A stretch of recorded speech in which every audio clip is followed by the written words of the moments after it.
So, the Office of the Presidency has confirmed that the Madlanga Commission report, the interim one, is not going to be available for public consumption. So, it's going to be private, it's going to be sealed. We are not going to see what the conclusions are. Remember, conclusions that take into consideration the elements of the evidence that were not available to us as a public. So we're not going to see what the commission is recommending to the president, which means we're not going to know if the president has acted on those or not. First of all, this is a very sad day in South Africa for me, and it confirms two things.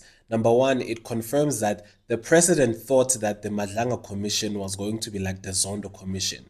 He thought this was going to be like a play commission where the witnesses that are called don't provide any information that is really so ground shaking, and he didn't know that the public was going to be as invested as they are now. Because with the Zondo Commission, I think it was only people interested in politics who were following it, but the general public was not as interested.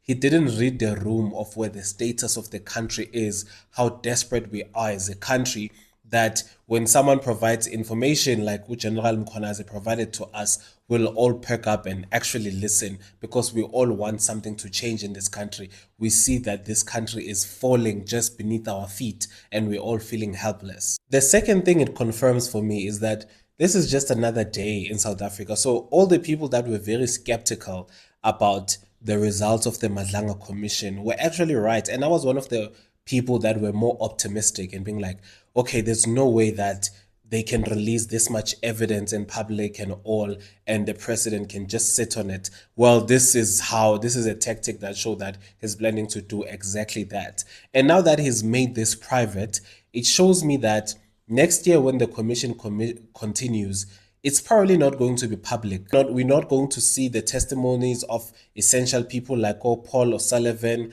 We're not going to see or General Sibiya in the commission, who's only appeared in the ad hoc committee. There's so many people that we're not going to see, that we have to see, but the president is going to use the assassination of witness D as a pretext, as context, to be like, okay, this gives me a reason why I should close it down, when instead of doing that, they can just protect the witnesses more. It shouldn't be that hard. All in all, I feel like the president is not reading the room. He either doesn't care, it's either so bad, whatever is going to be on that report, and he knows that he can't do anything because he's allied with the people we know his story with Abu Maumel and all of that. It's either so bad, or the president is not reading the room, or he doesn't know where we are as a country, that people are at a breaking point.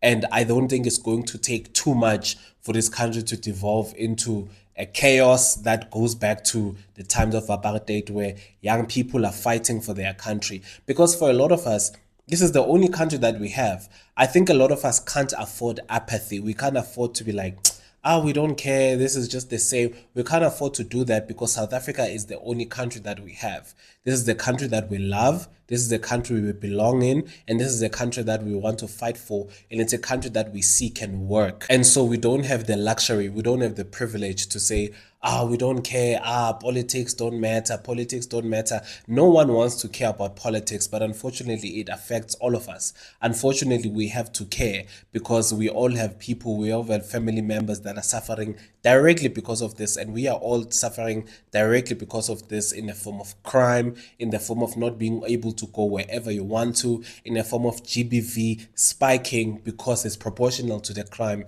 spiking. I really thought this was gonna do it, but I don't know what it's gonna take for the president to realize that this is not 2017. This is not even 2024. Like, the mood is very different in the country right now.